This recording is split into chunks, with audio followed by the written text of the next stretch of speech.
And now, the continuation of Hal Lindsey's Bible study, the book of Revelation.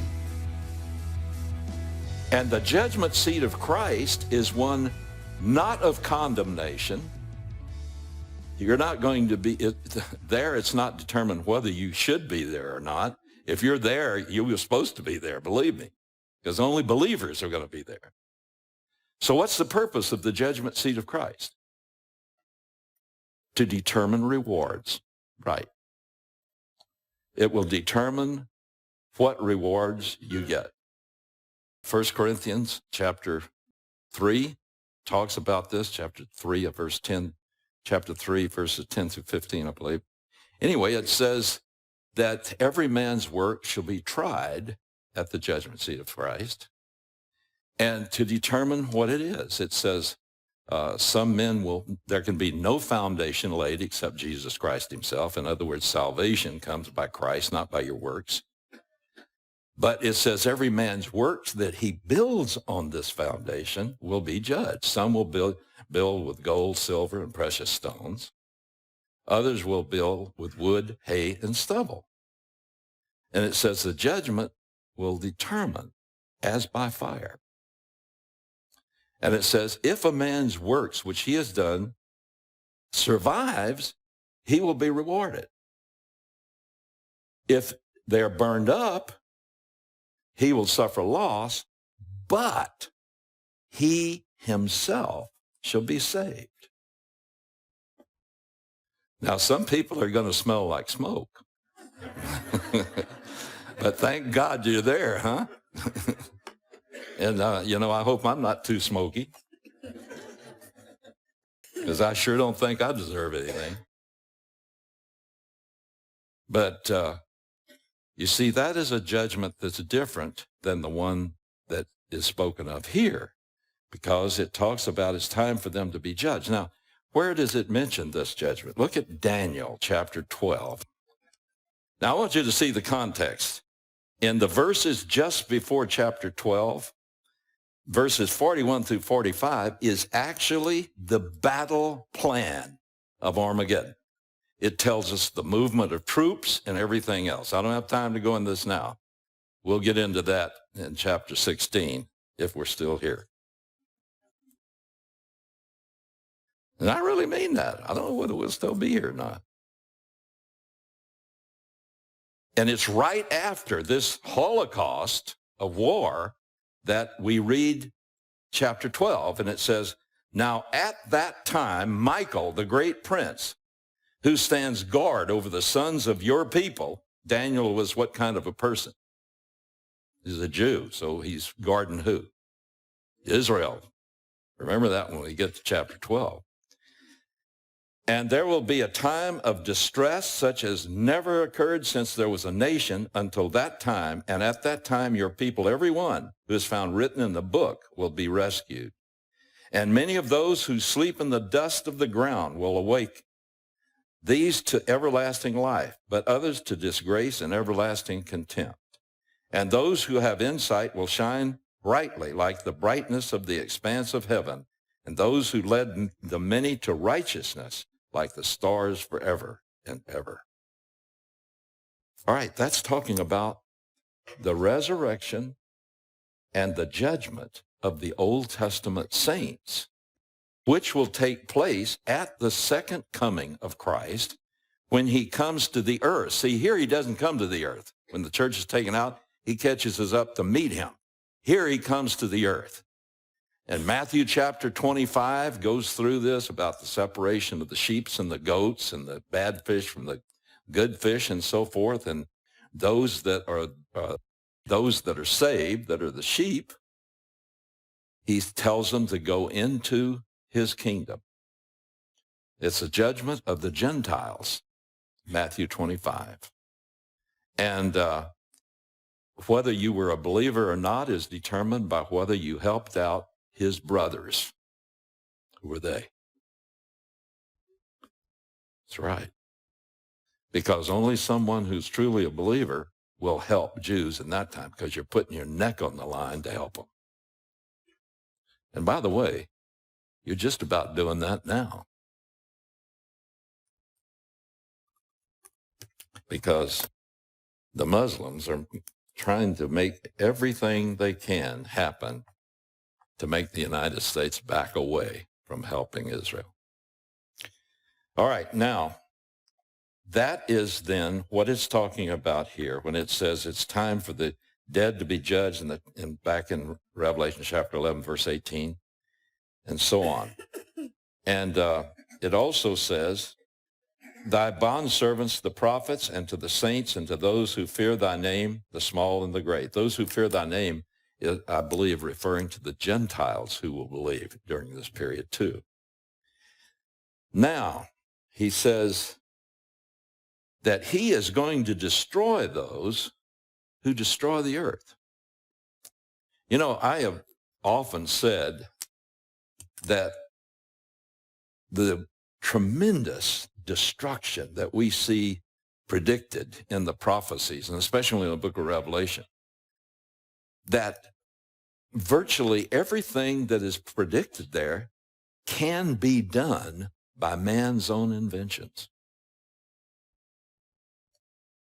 And that's why I believe we're going to see a proliferation of nuclear weapons like we'd never dreamed would take place.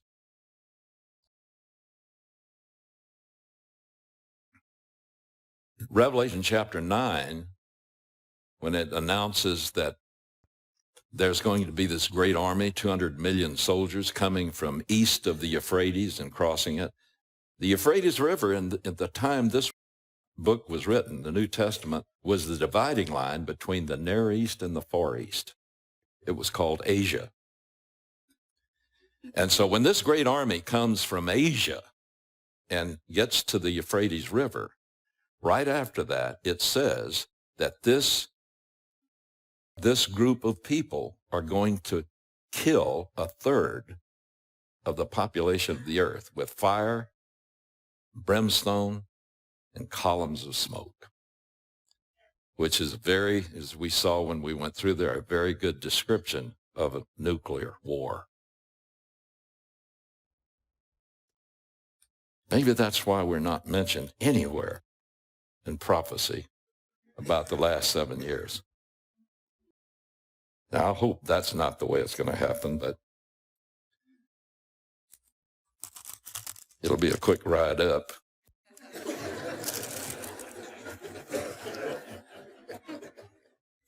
All right, verse 19. And the temple of God, which is in heaven, was opened. Literally, the tabernacle of God, which is in heaven, was opened, and the ark of his covenant appeared in his temple. And there were flashes of lightning and sounds and peals of thunder and an earthquake and a great hailstorm.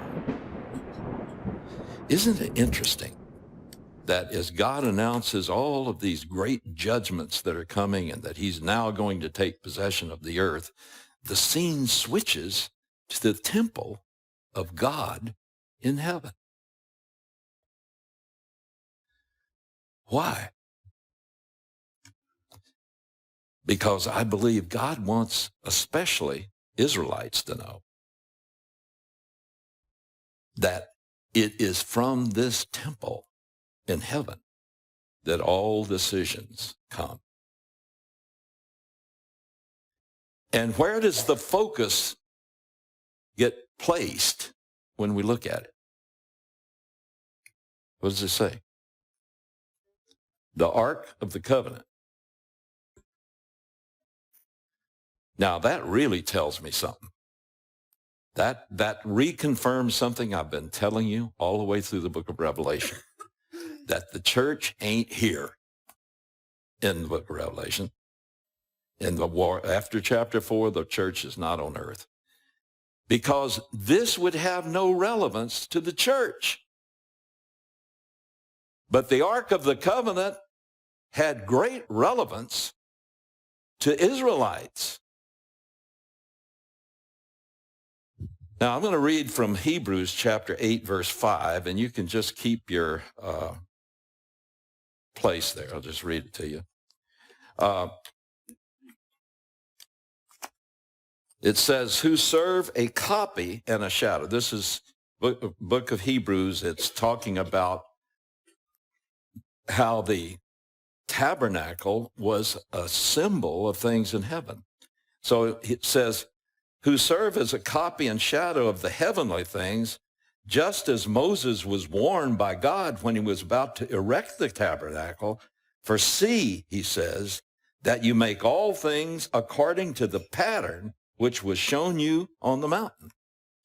And the writer of the Hebrews' point is that the tabernacle, which was replaced by a temple, everything about it was made exactly after the pattern of one that exists in heaven.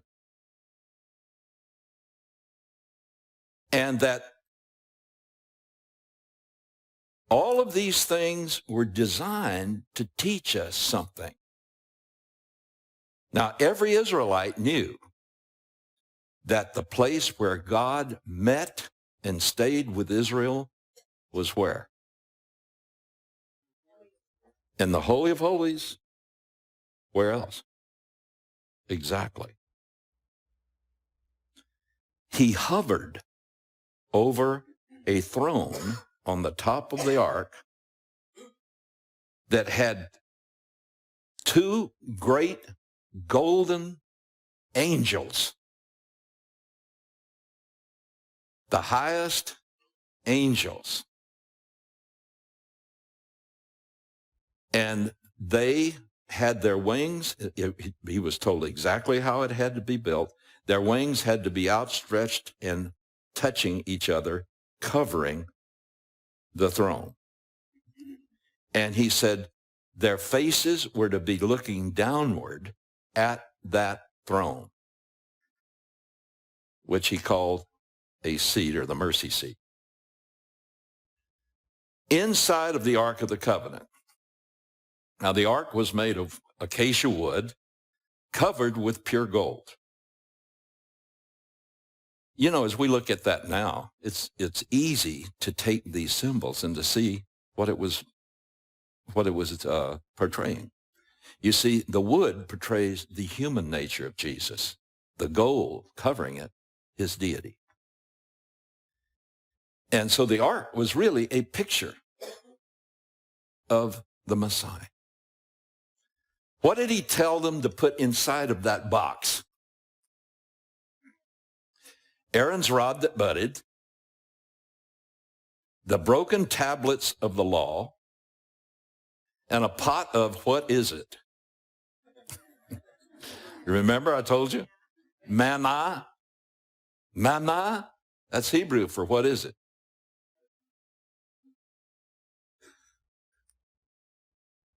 And those three things were symbols of man's sin. First, Aaron's rod that budded. That came in a situation where there was a revolt in the camp about who was God's appointed leader. And God had Moses and Aaron stand before this whole mob of a revolt. And he said, now, I'll show you who I have chosen. He said, you, Moses, give your staff to Aaron and have him hold it out. And he said to the leader of the revolt, you hold yours out. He says, now the rod of wood that sprouts living branches, that is the one I chose to be the leader. So Aaron's rod suddenly sprouted leaves and branches. All right, that was a picture of man's revolt against God's leadership, individually and corporately. Then he said, put the tablets of the law that Moses had when he brought down from the Mount of Sinai. And when he saw the camp in revolt and debauchery, he was so angry, he threw those tablets down and they were broken. He had them put the broken tablets inside of there because it was a picture of the fact that we had rejected God's moral standards and broken his law. Pretty graphic, isn't it? You see, that was a picture of something else, because he gave the Israelites this food every day except on the Sabbath. And he gave them twice as much on the eve of Sabbath. During that time, apparently no one ever got sick. They were in perfect health. But they finally came to the place, first of all, when it was on the ground, and the first ones went out and they were wiping their eyes. They'd just come up out of the tent after sleeping. They looked on the ground, and they saw all of these wafers around, and they said, "Manna! What is it?" And God said, "Great, Moses, tell them that's what its name is. What is it? And they shall call it, what is it?" And then, after they'd eaten it and had all this, they never suffered anything, they finally said, "We wish we had something else to eat for variety. We don't like this stuff." So the pot of manna was a picture of man's rejection of God's provision. So inside of this ark, there was a reminder of man's rejection of God's leadership, God's law and morals, and God's provision. And the two angels, which represented God's holiness, because they were of the order that always guarded God's holiness. They looked down, and when they looked down into the ark through the throne, what did they see? They saw the reminder of man's sin. Once a year, the high priest was allowed to go into the Holy of Holies, only him, no one else. And he would go in with the blood of a spotless lamb. He would sprinkle blood on top of that throne.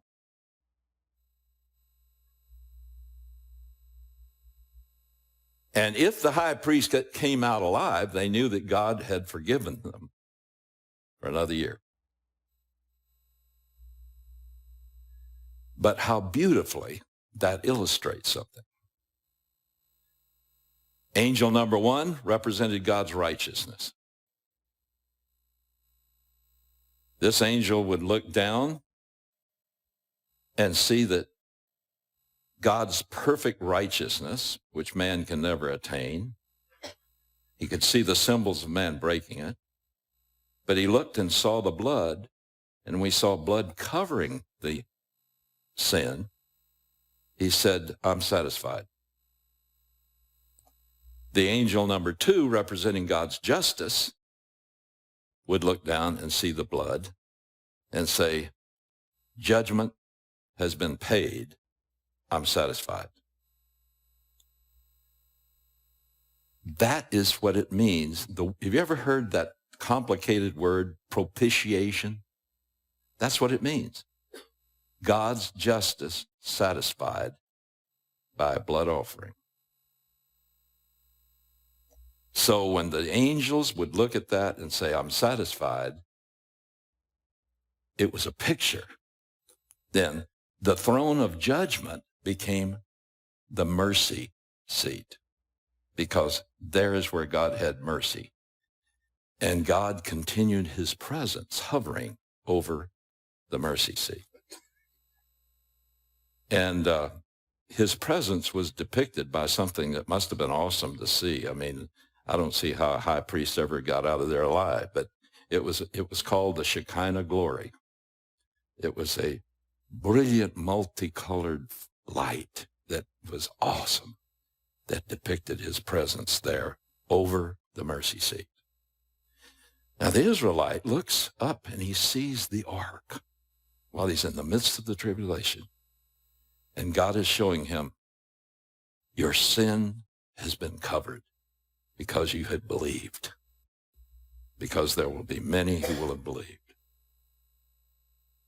And he reminds them in Old Testament terms how their sin was forgiven. You see, that wouldn't have been applicable for the church. What would God have shown us? Some of you are wearing it, a cross. So it shows that during this time, this is the end of the age of Israel. That green line swerving under and come back over here. That was the unfinished age, and it is finished here. And the Ark of the Covenant is the way he symbolizes the gospel, a picture of the gospel.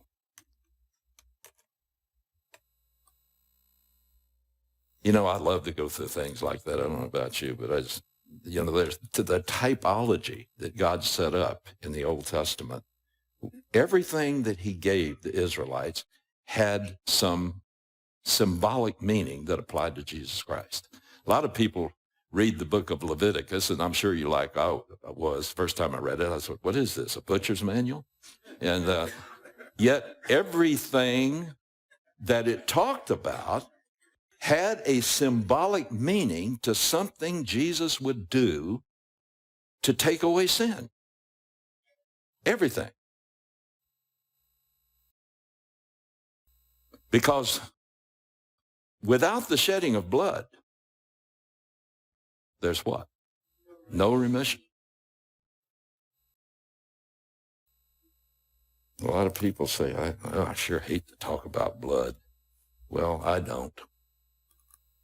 That's why I'm going to heaven. Because it isn't because of anything I have done, will do, or ever will do.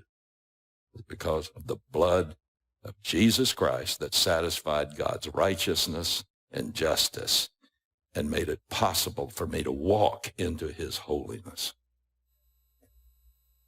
Boy, I tell you, that's awesome to think about, isn't it? And there's no one too sinful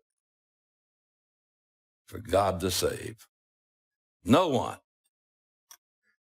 And there's no one so good that Christ better save.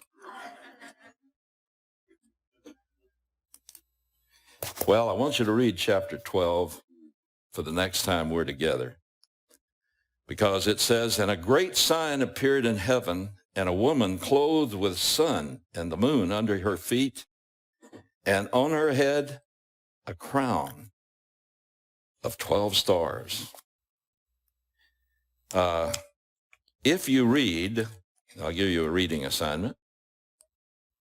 If you read Genesis chapter 37, verses 1 through 10, it will explain who the woman is, what the sun, the moon, and the stars are a type of. It's typology again, you see.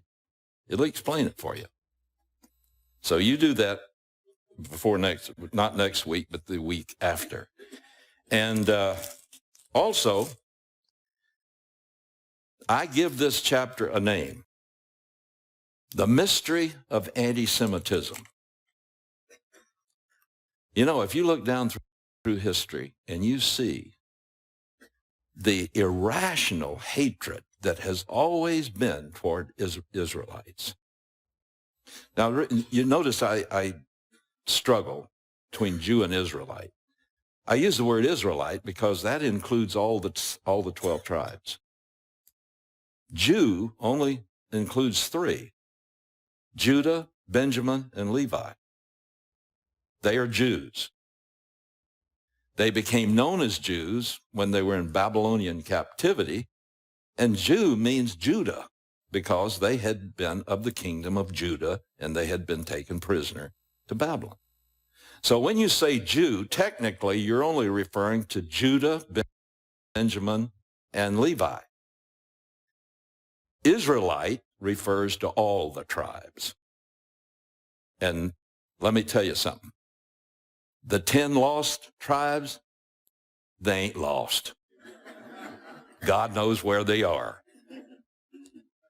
In fact, he's got 12,000 out of every one of them reserved unto himself. It's going to be 144,000 Billy Grahams turned loose at once. Anyway, You read through here and see if you can figure out why I call this the mystery of anti-Semitism, because it really explains why mankind has hated the Israelites all these centuries. There has been one massacre after another. And I'll be ready to read a few to you from history the next time we meet. But as for now,